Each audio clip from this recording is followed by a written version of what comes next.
We will hear argument this morning in case 24-783, Enbridge Energy versus Nessel. Mr. Bursch. Thank you, Mr. Chief Justice, and may it please the court. This case arises from state officials' attempt to use state court proceedings to shut down an international pipeline that supplies energy to millions in the U.S. and Canada.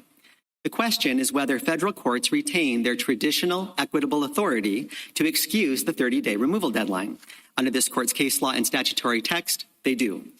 To begin, Section 1446B is a non-jurisdictional filing rule, a timing rule, that satisfies this court's test in Young because it prescribes a period within which certain rights may be enforced. So, under Holland, the court's presumption, it presumes that federal courts retain their traditional equitable authority absent the clearest command. Next, the Michigan Attorney General cannot rebut that presumption. Like Beckler, 1446B does not expressly prohibit equitable tolling, and its short 30-day time limit is directed at the defendant, not the court, which is why it's placed in a procedural section. As in State Farm, Congress's decision to expressly direct a remand for lack of jurisdiction, but not for procedural defects, suggests that courts retain their traditional equitable authority to excuse procedural defects. And other equitable exceptions like waiver and estoppel apply to 1446B. It would be incongruous not to allow equitable tolling, too. Finally, the Attorney General points to so-called exceptions to the 30-day timing rule. None rebut the presumption. Some simply define when the 30 days begins. Others were adopted years apart to govern discrete categories of litigants or subject matter. None provide what Holland demands, the clearest command that courts are precluded from exercising their traditional equitable authority. In sum, there's no need to break new ground here. We ask that you apply the court's well-settled precedents and reverse. I welcome the court's questions. You removed the case against the governor to federal court. We did. Why wasn't this removed? Basically the same case. Well, it was a similar case, but what really changed the ground was that the Canadian government invoked the 1977 Transit Treaty while the governor's case was up on appeal. Was up on removal. And at that point, that's when the federal common law of foreign affairs suddenly burst into force. And it would have made sense for us to remove at that time. However, the state court had already stayed all of its proceedings. Everybody, the Attorney General and Enbridge, assumed that the proceedings would be going forward with the dual federal cases, the original case that Enbridge filed and the governor's removed case. Once the governor dismissed her case and the Attorney General announced that she was going to go back to the state court, we filed our notice of removal within 15 days. So you talked... But it seems to me that if they were going to be paired in that way, you would have removed them in pairs, because that suggests that they were very much similar.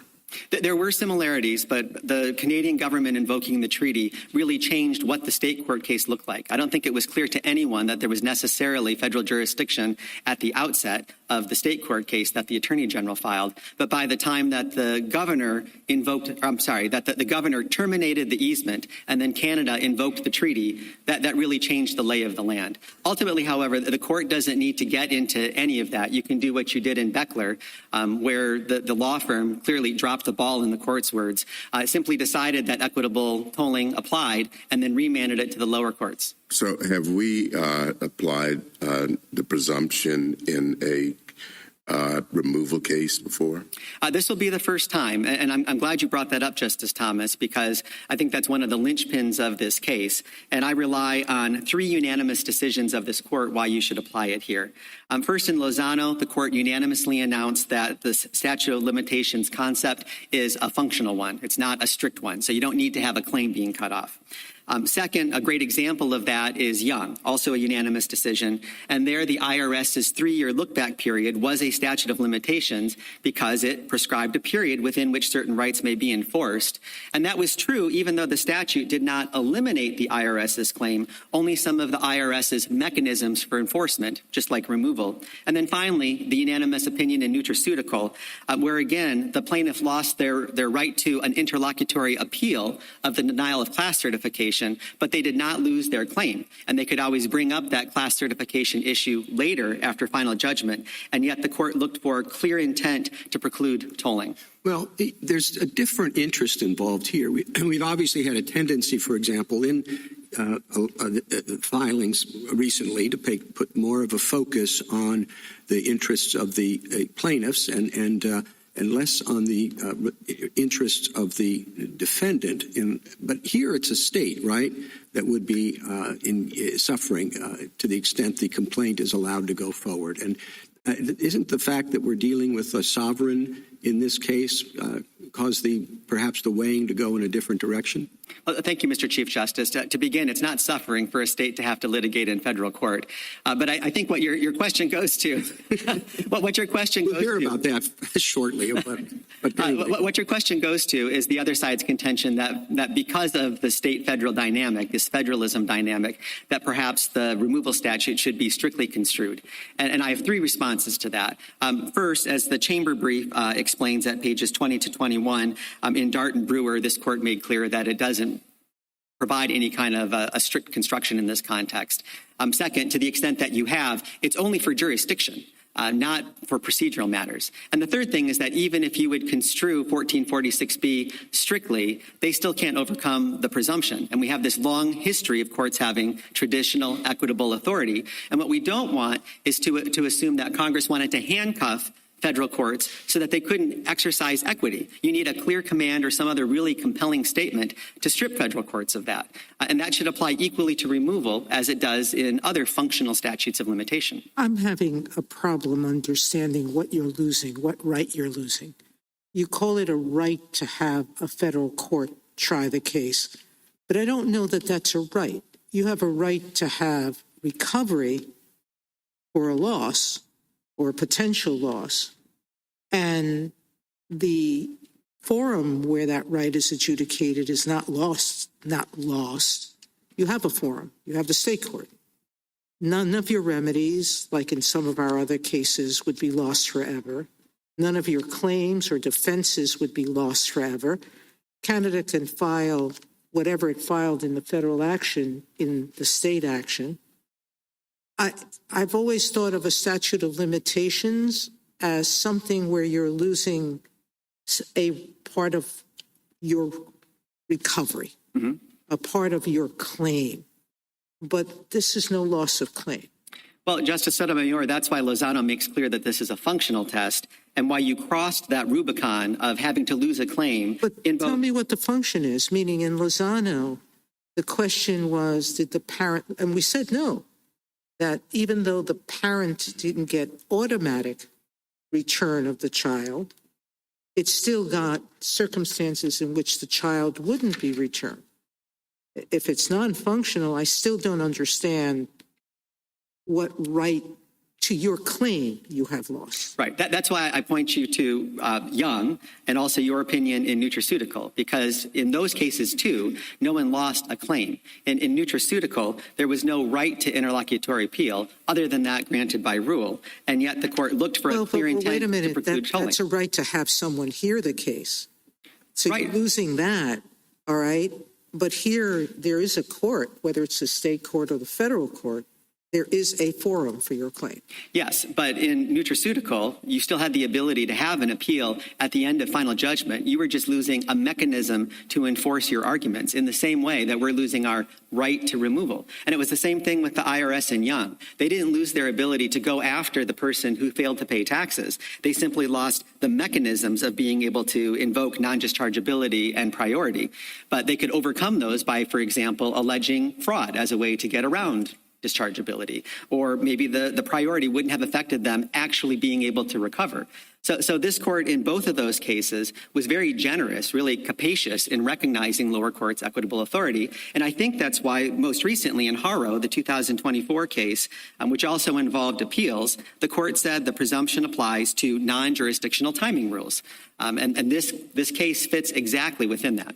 So are you saying that this particular deadline is functionally a statute of limitations, or are you saying it doesn't matter whether it's functionally a statute of limitations for the purpose of our analysis? I'm saying under Lozano, Young, Nutraceutical, and Haro, it's functionally a statute of limitations, the way the court has defined that phrase for purposes of these inquiries about traditional equitable authority. What do you do with Arellano, which is a more recent, I think, or one of the most recent cases that we have that talk about this doctrine and comes out the other way?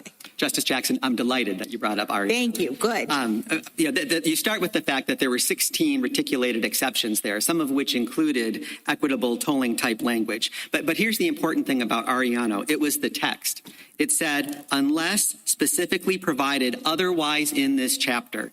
That is the clearest command that Holland requires. And what the court said was that that was a textual hook, quote, indicating that Congress enumerated an exhaustive list of exceptions with each confined to its specific terms. We don't have anything like that in the removal statute, anything like that in the IRS I understand, statute. but isn't that a sort of a little bit later in the analysis? I mean, I started you with the question of, is this functionally a statute of limitations? Because I'm just trying to get that pinned down. Yes. I think in Arellano, it may have functioned as that, but then we looked at the statute and we said, the way this Congress has set this up, we understand it not to want any additional equitable considerations, so Yes. we're not going to consider it. I think I'm sort of at the first step with you, which is what is happening here in light of what Justice Sotomayor and others have said, really like a statute of limitations. You're not losing the rights in the same way. It seems like we're just shifting forums here.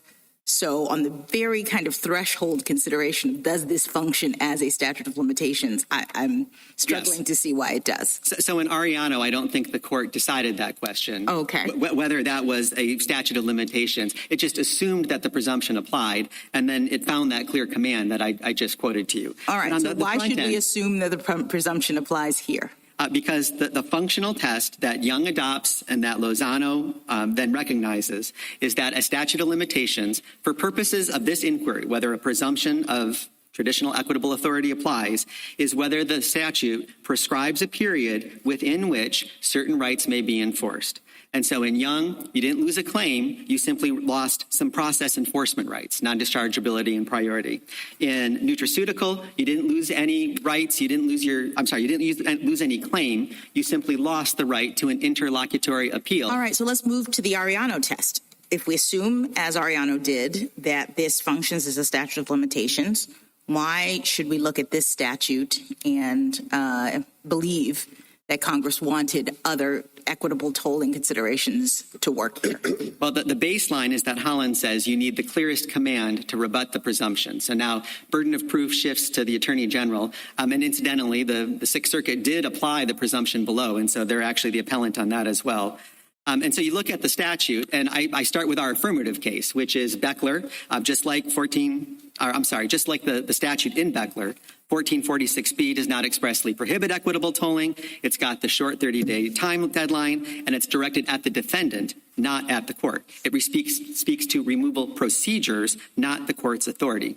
And then you have this curious thing where in 1447C, you have to remand if there is a lack of jurisdiction. But the statute doesn't say that you have to remand for a lack of procedural defects. So, for example, it's not uncommon that someone who doesn't remove very often may get their notice of removal in within 30 days, but they'll forget to attach a copy of all the state court pleadings, which 1446 Isn't the also broader requires. point that because there were these kinds of exceptions in the statute, Congress was thinking about this, they covered it, and who are we now to believe that other things should be taken into account on this equitable basis?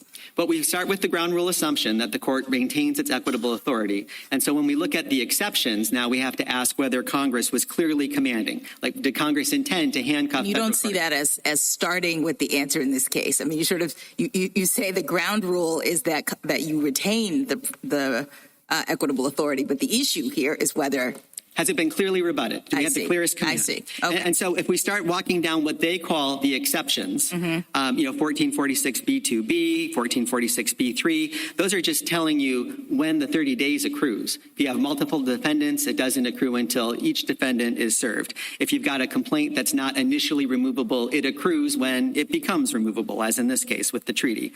And then you start looking at the things that they point to elsewhere. It's notable that in the red brief, they only spend one page on how the text provides the clearest command, and all the rest of it are exceptions that are elsewhere. And the problem with those is that those involve distinct litigants and distinct subject matter. They don't provide that clearest command. And I would add that those exceptions that they point to, some of them make relief even broader than what equity would provide. So, for example, for suits against members of the armed forces, this is 1442 small a, you can allow removal at any time. That's not an equitable exception. That's just completely blowing up the 30-day removal period. In 1441 sub E, the multi-party, multi-forum jurisdiction provision, it's at a later time with leave of court. And so Congress created some incredibly non-equitable, capacious exceptions in these other sections. None of those suggest that Congress meant to handcuff courts and their traditional equitable authority. Mr. Bursch, can I ask you this? I understand that you and your amici allege that the state engaged in some procedural moves at a certain point that were inequitable.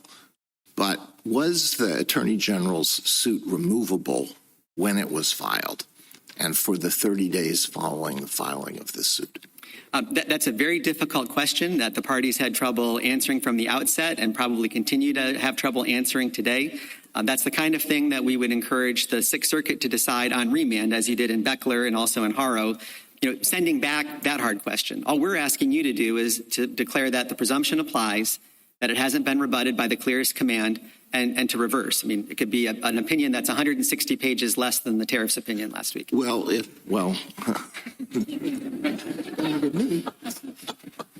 That's certainly a goal to aim for. I felt very left out in the tariffs. Justice Sotomayor didn't write, and I didn't write opinions. But maybe we'll have a chance here.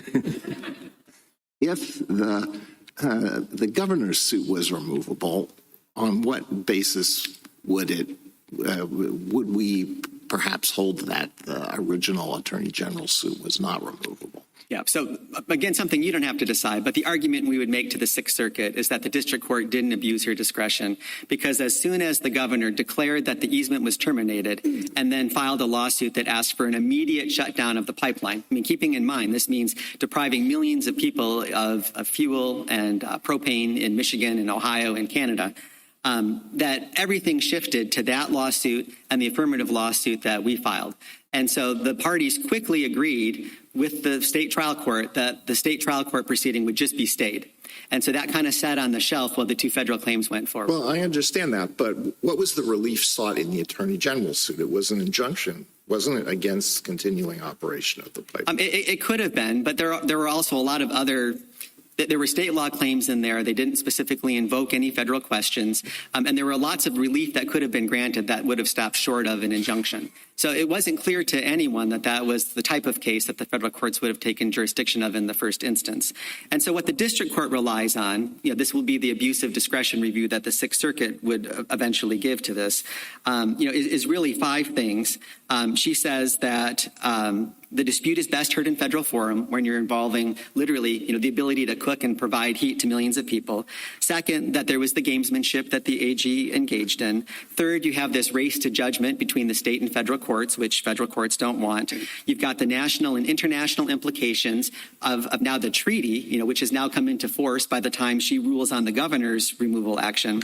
And then finally, unusually in this case, the state court hadn't done anything. Here we are 7 years later, and the state court has not issued any merit rulings, not any discovery rulings.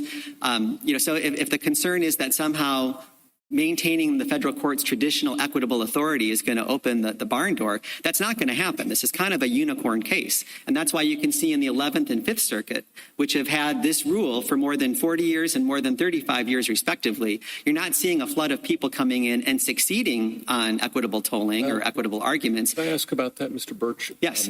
So how would that be policed effectively at the appellate level? I mean, if it's all going to be done equitable tolling at the beginning by a district court judge, probably not going to certify that, not going to be ever really an opportunity to have appellate review in a way that would create rules and uniformity. Well, to start, there really hasn't been a need to do that, because if you look at the district court decisions in the 5th and the 11th circuits after the rule was established, in the mine run case, they're just simply denied because the court doesn't think that equitable factors have been satisfied. Now, let's say over time you start to see a few more of those being granted. There will be examples like this case where something is certified for appeal. And if it's necessary, the circuits or this court can lay down standards. But one of the lessons of Holland is that when it comes to equity, we trust our district courts. We allow them to consider all equitable factors, things like the importance of the lawsuit to the federal government and to the Canadian government, things like gamesmanship, whatever that is. And so at least at the get-go, there's no need to put hard and fast rules on district courts that know how to apply equity.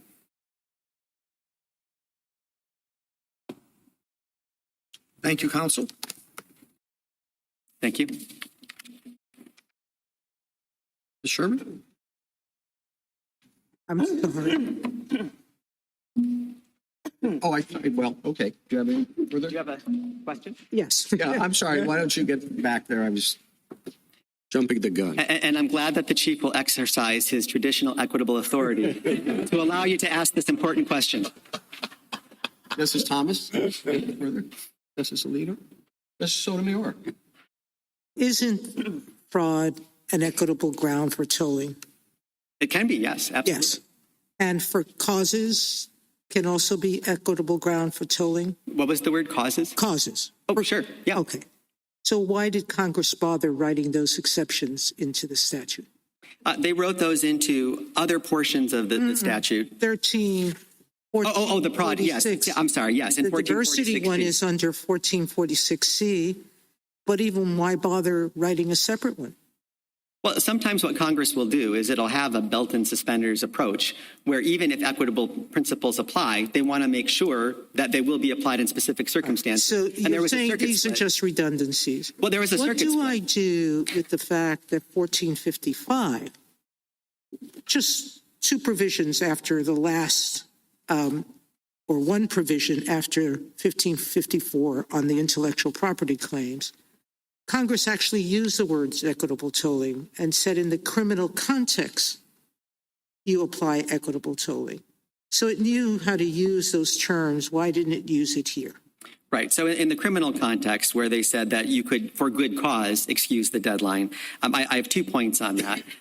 First, generally, it's harder to remove a criminal case from state court to federal court. And so Congress may have wanted a more capacious statutory standard to make clear that federal courts had that authority. But the main point I want to make— It makes no sense to me.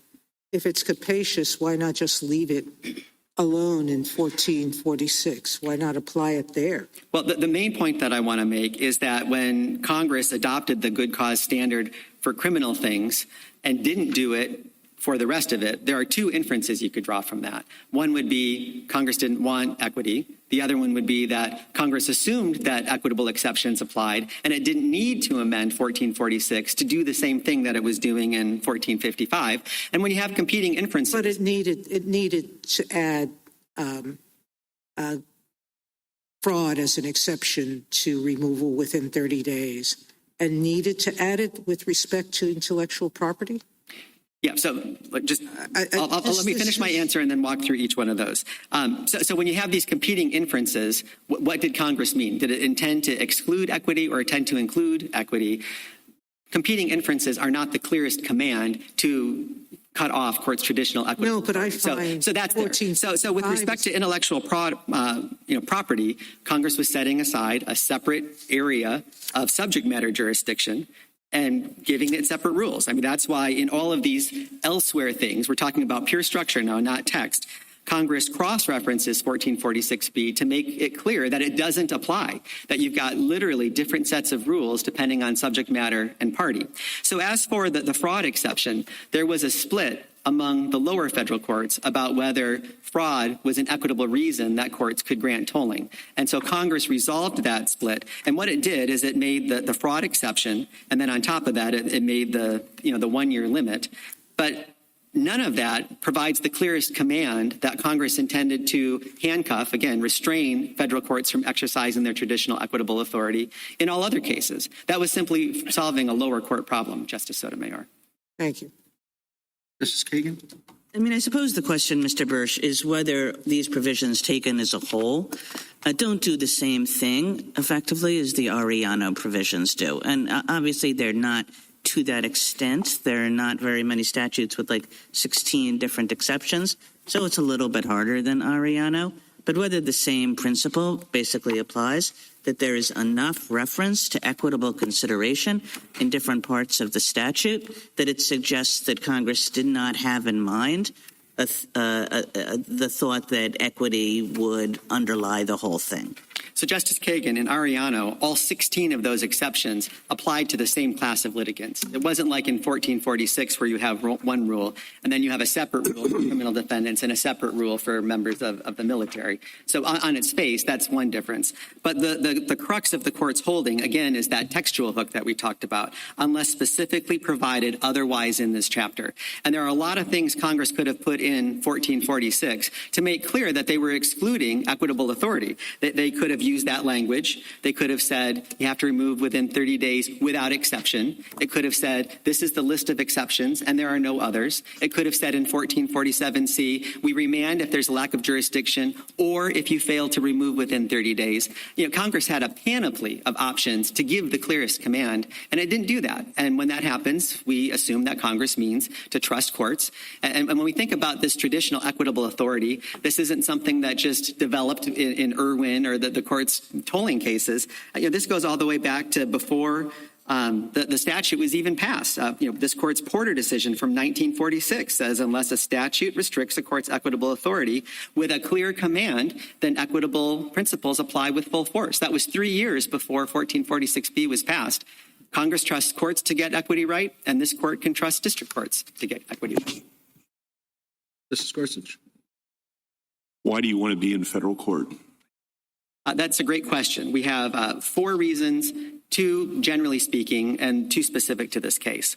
The 2 general, the first is I can't do better than Paul Clement last month, quoting Daniel Webster in response to a similar question. There's value in having your case litigated in a forum that respects the federal authority. We agree with that.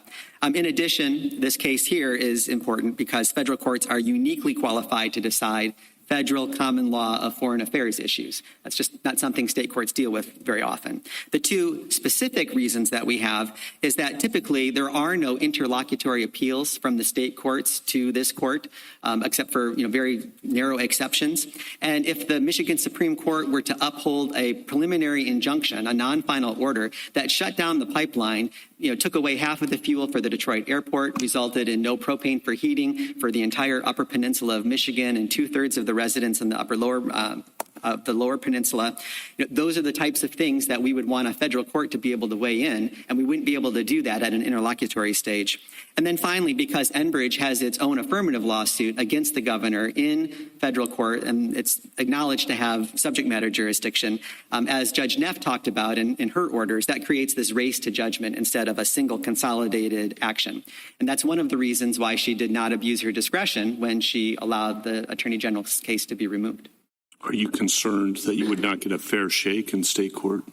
I'm not impugning. And if so, what's the basis for that? Yeah, I'm not impugning the state courts at all, but I'm guessing that the Michigan state courts have not dealt very often with the federal common law of foreign affairs jurisdiction. That's something that's uniquely situated to the federal system.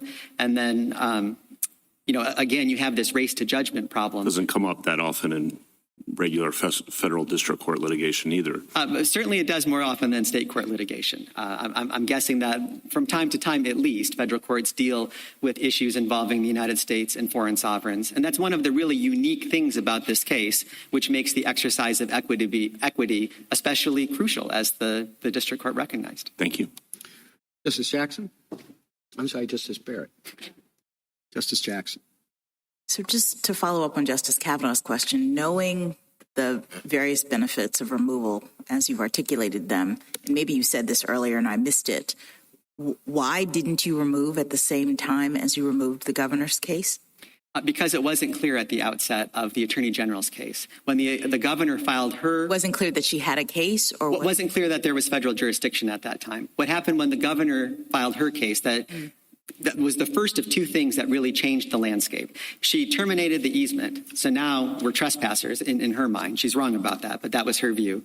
And second, she's asking for an immediate shutdown order with her lawsuit. And so at that point, everybody's attention shifts, once we remove it, away from the state court and to the federal court. We're proceeding with those things. The state court case is put on ice, and then Canada invokes its treaty. And that's what brings the federal foreign affairs, or the federal common law of foreign affairs. You say put on ice. I'm sorry, was it stayed by? It was stayed. It was yes. stayed. All right. With the consent of both parties. Like, no one thought anything was going to be happening in the state court until the governor loses her remand motion. The governor dismisses her lawsuit, and the attorney general signals in a press conference or a press release that they're going to go back to the state court judge. And that's when we acted within 15 days. But we need the equity to bridge that gap between the 72 days between when Canada invoked the treaty and when we finally removed, in order to keep that case in federal court. Thank you. But again, you don't need to resolve any of those issues in this case. That's all appropriate for the Sixth Circuit on remand.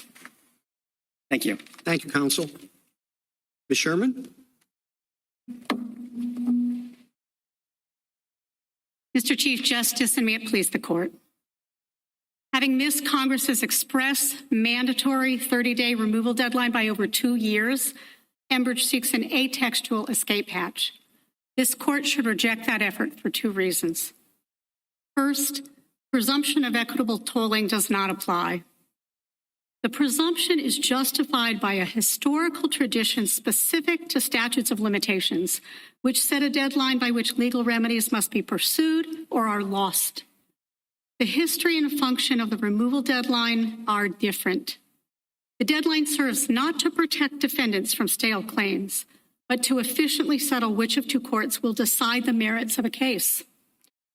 This allocation of judicial power is a task for Congress, not courts, which is why the traditional practice in the removal context has always been strict enforcement, not equitable tolling. Second, even assuming the presumption applies, it is overcome here. Congress created at least 6 explicit exceptions to the 30-day deadline, many of which already reflect equitable concerns, and some of which specifically authorize courts to extend the deadline for cause. This comprehensive scheme shows that Congress did not authorize courts to create their own exceptions. Enforcing the rules that Congress has set honors its choice to prioritize efficiency and does not have the harsh consequence of depriving defendants of their day in court. All told, Enbridge's approach disregards the statute's text, structure, and history, and would inject messy, fact-bound questions into a forum selection process that Congress intended to be short and predictable. I welcome the court's questions. What do you see as the difference between the removal time limits and the statute of limitations? There's a huge difference. This court in Lozano talked about the functional test for statute of limitations. The removal deadline doesn't mean any aspect of that test. It's not establishing a period of time with which a claimant must bring a claim. It doesn't foster the elimination of stale claims. It doesn't provide any certainty about a plaintiff's opportunity for recovery and defendant's potential liabilities. And when we talk about a statute of limitations in the and a presumption of statute of limitations, the reason it's important there is because we are trying to get at what Congress intended. And in the context of statute of limitations, equity is sometimes important because the result of missing a statute of limitations is that the courthouse door closes for that litigant. That is not true here. The courthouse door doesn't close. One of them might close, but there is another courthouse door open for both litigants to potentially have full recovery on claims. So how do you address the argument of petitioner with respect to this being a functional statute of limitations in this case? It's not a functional statute of limitations in this case at all. There is no Enbridge could recover in state court just as it could recover in federal court. And a presumption of statute of limitations doesn't do any work here because the whole tradition of equitable tolling for statute of limitations is a different tradition than the unique tradition here for the removal process. In the removal deadline, the whole removal process is a creature of statute. It is not a creature of common law, and only Congress can set limits on when a case is going to be taken from one sovereign, the state court, and removed to another sovereign, the federal court. Do you think there are any grounds on which equity would allow a district court to excuse noncompliance with the 30-day removal deadline other than the exceptions that are set out in the statute? Are there any non-statutory equitable exceptions to the 30-day rule? It's possible that there could be some estoppel. There cannot be equitable tolling. It's possible there could be estoppel, but that isn't an issue here. It's not an issue that Enbridge has raised for good reason. If estoppel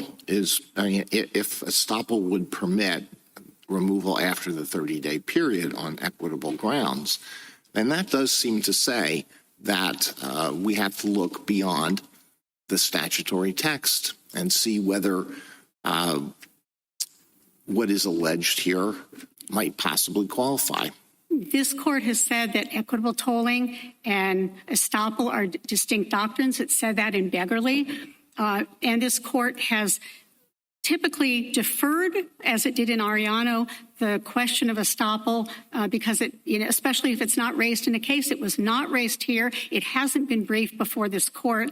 And it's hard to see that equitable estoppel. No, I'm not suggesting that this is a case in which equitable estoppel would excuse noncompliance. I'm just asking whether you have to agree, if you recognize that equitable estoppel might excuse the late filing of removal, that equity might possibly extend further to other comparably egregious situations. I'm not suggesting that equitable estoppel would apply. I don't think it would apply to this removal statute. And the reason I say that, I just bring it up as it's not something the court has considered. It's a separate question. I don't think it would apply here. And I say that because there is so much, there's so many equitable considerations that are already built into this statute that this court might well decide if estoppel was briefed and before this court that it didn't apply. All right. Well, thank you. Let me ask you one other question, at least for now, and that is, I would be interested in your response to the arguments that are made by some of the amici about the consequences for U.S.-Canadian relations if the state court orders that operation of the pipeline be terminated. Those are spelled out in the West Virginia brief. They're pretty severe. And Mr. Bursch made the point that if this proceeds in state court and the state court issues a preliminary injunction against continued operation of the pipeline, it could be a long time before the issue could be, this issue involving treaty rights, which is a federal question, could be reviewed here. So what would you don't really address that. So what would you say to that? when Congress wants a kind of case or a kind of issue to be decided in federal court, it mandates exclusive jurisdiction. And otherwise, state courts have concurrent jurisdiction. They have reserve power under the Constitution to adjudicate cases in their own courts. This is a state official, state claims filed in a state court. Congress, when they set up the removal So the answer is process, it's just too bad. And maybe that's the answer. Sometimes the law produces consequences that are not desirable. But what we're told, this is in the West Virginia brief, they're quoting Canadian source, shutting down Line 5 would result in a massive shortage of gas, diesel, and jet fuel in both Ontario and Quebec, not to mention, and thousands of Canadian jobs. A special committee of the Canadian Parliament concluded that Line 5 shutdown could reduce safety, create shortages of various energy products on both sides of the border, et cetera, et cetera. the state's position is that these are state law claims. None of those considerations are at play here because we trust state courts to adjudicate issues, to even federal questions. They've been doing that since the founding, and we trust them to do that with this court's backstop. If something goes really awry in a state court and it's an important matter of federal treaty, it hasn't been given exclusive jurisdiction in the district court, this court can review that and can fix that. But we trust state courts to do their job and to have concurrent jurisdiction. And one of the reasons there has been a tradition of strict enforcement of the removal deadline here is out of respect for state courts. And this court had said over and over in a long line of cases from Babbitt versus Clark on that when the deadline is missed, remand is necessary. And this court has said that strict procedures, the statutory procedures for removal, are to be strictly construed. Counsel, the state court action here has been stayed for most of its existence.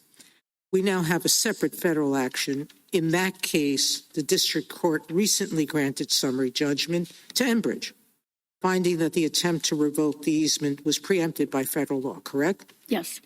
So if we affirm the Sixth Circuit, that will result in litigation in both state and federal court, correct? The way that stands now is that there has been an adverse judgment in a federal district court, including rejection. If we reverse the Sixth Circuit, I misspoke. Yes. Then there'd be two actions of federal litigation. Yes, the governor has filed. Wouldn't it avoid waste to have these two actions proceed together in the same court? The Attorney General and the governor has always been concerned about these two, about cases being not on the same track. The Attorney General and so governor. assume you win here. Could you represent, or are you willing to represent, that on remand you will ask the state court to continue to stay this action until the federal action finishes? There has already been a stay of. I've asked you a very different question. If you were to win here, are you willing to commit that you will ask the state court to continue its stay pending resolution of the federal action? I haven't talked to my client to be able to confirm that, but that's certainly something that we can talk about strategically. And if the strategic is you want the state court to beat out the federal court, shouldn't we care about that? That was just Alito's question. The Attorney General does care about staying in state court. She believes these are state. Yeah, but it didn't act very expeditiously in state court. It would be a strategic decision. At this point, there has been a second stay in order to see what the Sixth Circuit is going to decide. And then one final question. You give us two grounds to reverse. The one is that this is not a statute of limitations. And the other is that even if it is, the presumption has been overcome. If you were to win, which is the easiest and most narrowest ground to win?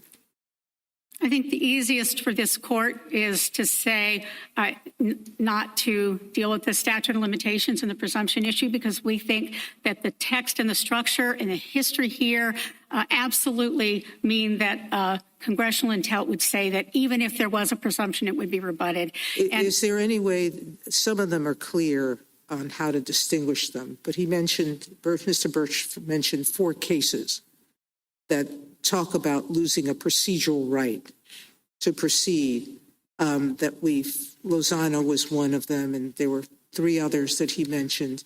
Can you distinguish each of those cases? I think one of them was Lozano, definitely talked about what is or isn't a statute of limitations. There was no statute of limitations there because there was the opportunity for recovery, albeit adjudicated differently. I believe another one of the cases was Young, and there the court said it was a statute of limitations. It was, albeit a limited one, but the rights that were at issue in Young were priority and non-dischargeability. And those are procedural rights that were connected to a recovery and would have been lost. And the court did recognize the reason it was limited is because there were some equitable abilities to recover. Nevertheless, those very, very important rights for the United States would have been lost. How about the tax case? Beckler was a statute of limitations.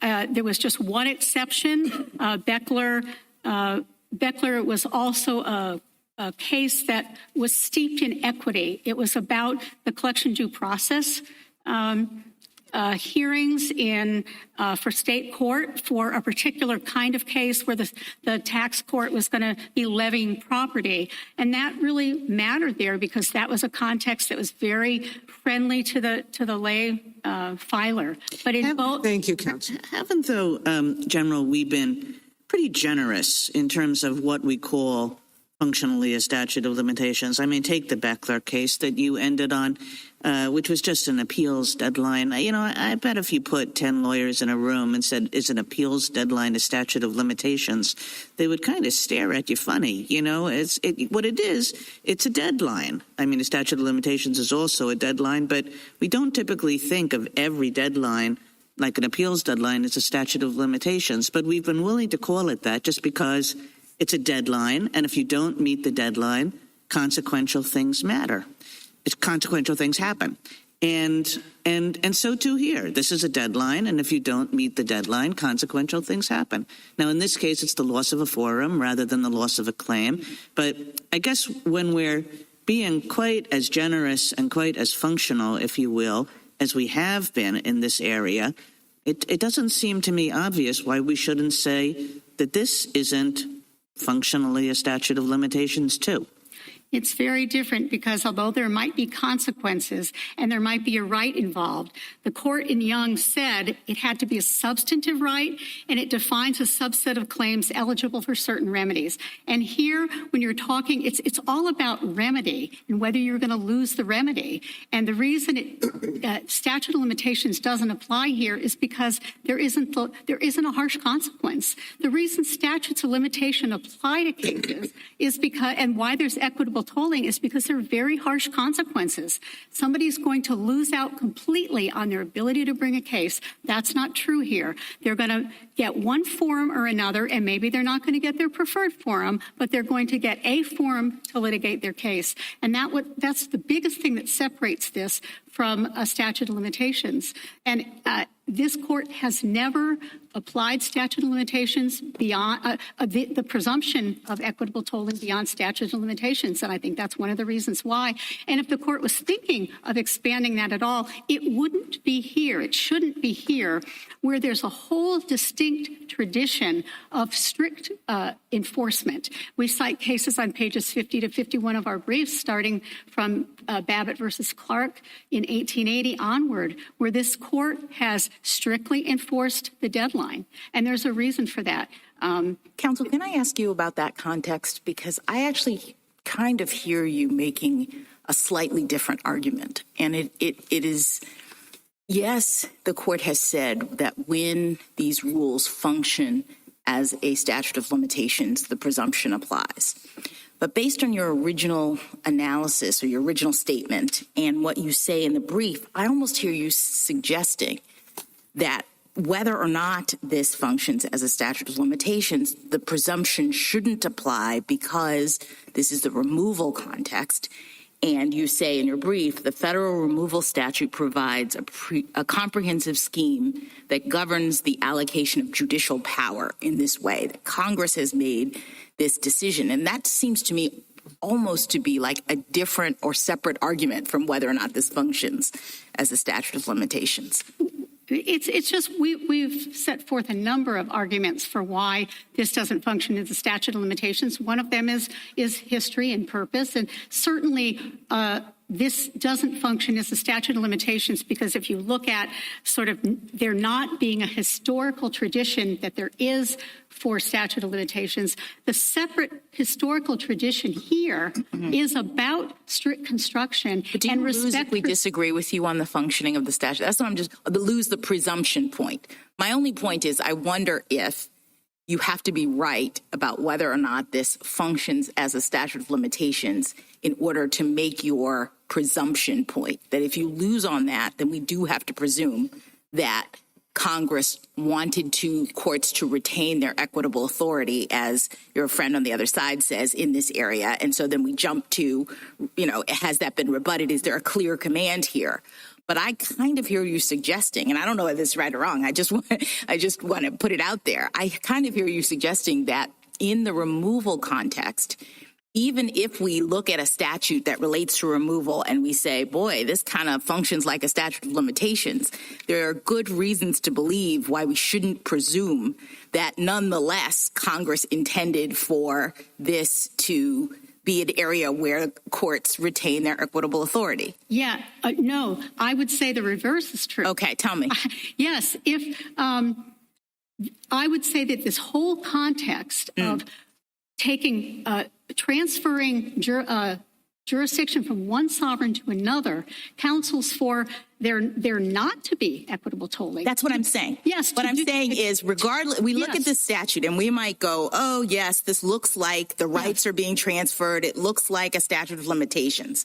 But does that necessarily mean that we should presume that Congress intended for equitable tolling to arise in this situation? And you're saying, regardless of how it functions in this situation, we should not presume that Congress wanted courts to have equitable authority because this is a removal context. Yes. And that's like a special thing. Even if this court thought it was a statute of limitations, in this context, that would butt up against strict construction canons. I also would disagree with my friend at opposing counsel that this test is the clearest command test. There is not a clear statement test here. The test is the test that this court has articulated in Ariano, and that is we're looking at congressional intent. Is there reason to believe that Congress didn't want equitable tolling? And everything here from the text, the structure, the history and the purpose strongly suggests that Congress would not have wanted tolling. We haven't talked a lot today about the exceptions, but when you look at the clear mandatory language, shall file in 30 days, and that's supported by a very comprehensive scheme that has at least 6 exceptions, and those exceptions are interrelated. They're the default deadline of 30 days is repeated multiple times, similar to in Brokamp.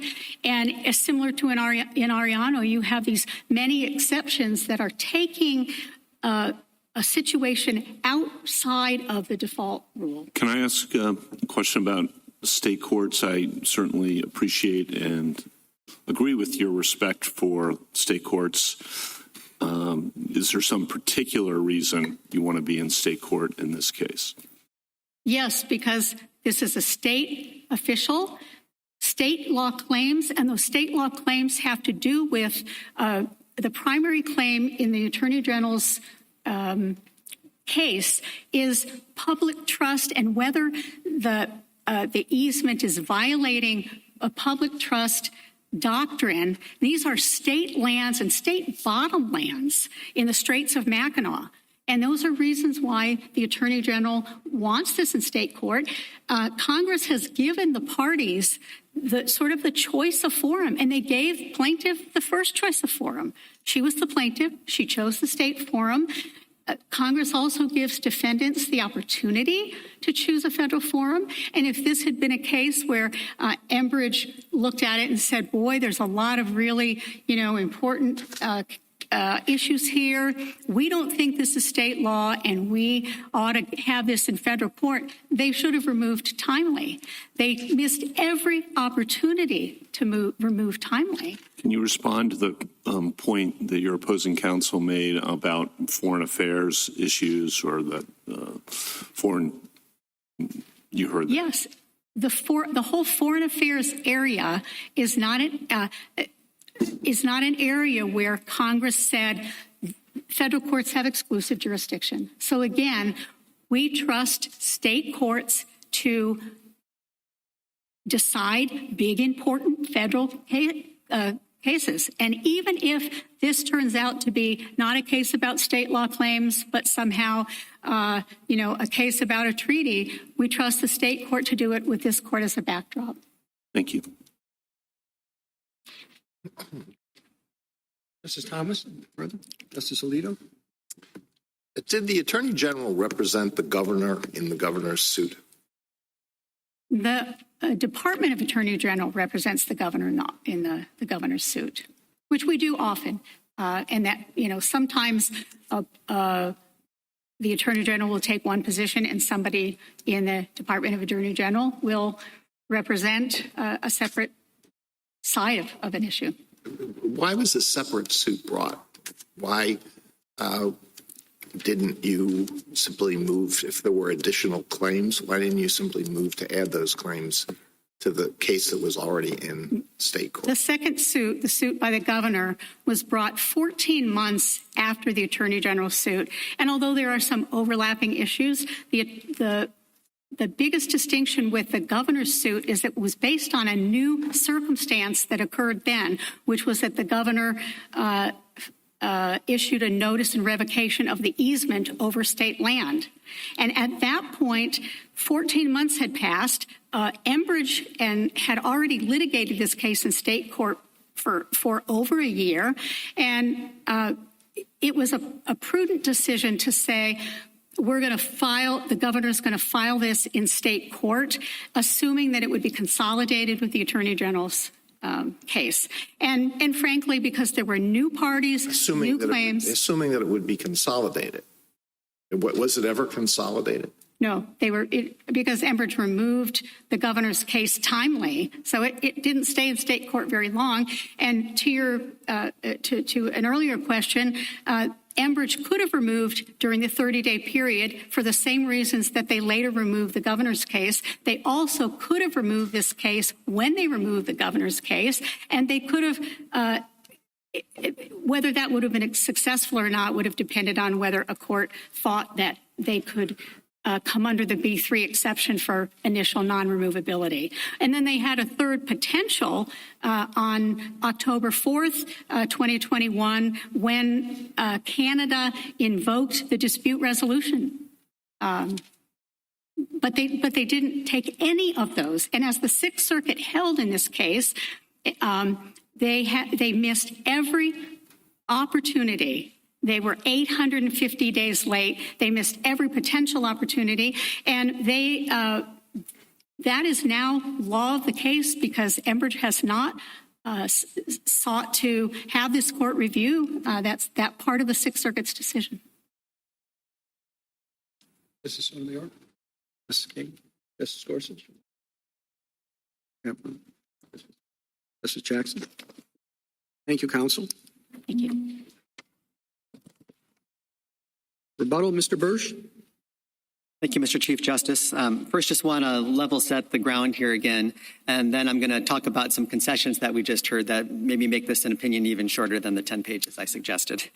To level set, why do we have this presumption? Wong said it's likely to be a realistic assessment of legislative intent as well as a practically useful rule of interpretation. Why is that? Because going all the way back to the beginning of the Republic, Justice Scalia's dissent in McQuiggan says that we've recognized equitable tolling in statute of limitations periods going all the way back to the colonial legislatures. So we don't need an atextual escape hatch. They need to explain why there is a clearest command that Congress intended to take away this court and the lower court's traditional equitable authority. And that clearest command requirement isn't just from Holland. That goes back all the way to Porter. At least in the 1943 or 46, 3 years before 1446B was adopted. So this isn't a new standard that suddenly started getting applied to statutes of limitations in the modern day. It's been the backdrop forever. So that's number one. So number two, how about this presumption? And here's where the first two concessions come in. Justice Alito, you were asking my friend whether estoppel would apply. All lower courts recognize that estoppel and waiver apply in this context. And this court said in Zipes, that was a unanimous Justice White opinion, that those two equitable doctrines and the doctrine of tolling travel together. And so we would expect that if someone could lose their right to remove because they did too much stuff in the trial court, in the state court, or someone could lose their right to resist removal by failing to file a timely motion to remand in the federal court, that there would also be equitable tolling. So that's a huge problem for them. And then second concession, Justice Sotomayor, when you were asking about whether the presumption would apply, is this a statute of limitations? And she was talking about Young. And she admitted that in Young, we were talking about procedural rights, not substantive rights. When you're talking about something like non-dischargeability and priority, those are simply mechanisms to get you to the final judgment. The IRS did not lose its claim to go and get back taxes. It simply had a different burden that it had to satisfy. And the same thing is true here. And so that's why, Justice Kagan, you're completely right that this seems obvious to fit within those types of statutes, because whether you're talking about dischargeability and priority mechanisms in Young, or you're talking about appeal deadlines in cases like nutraceutical or in Beck, this court has not confined the application of the presumption only to those cases where you lose a cause of action. That's happened over and over and over again.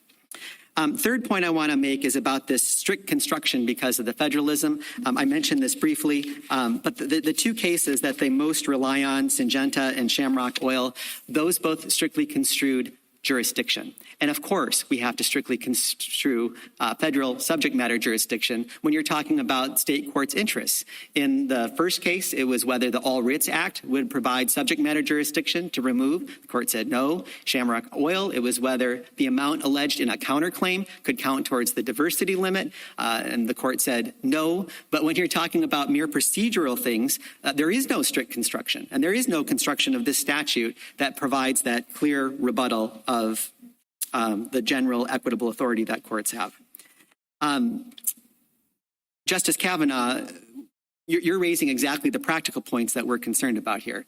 Yes, they brought state court claims, but what we're talking about is an international pipeline that not only impacts the relationship between the United States and Canada, but literally millions of people within and outside Michigan. This is the paradigm case that belongs in federal court.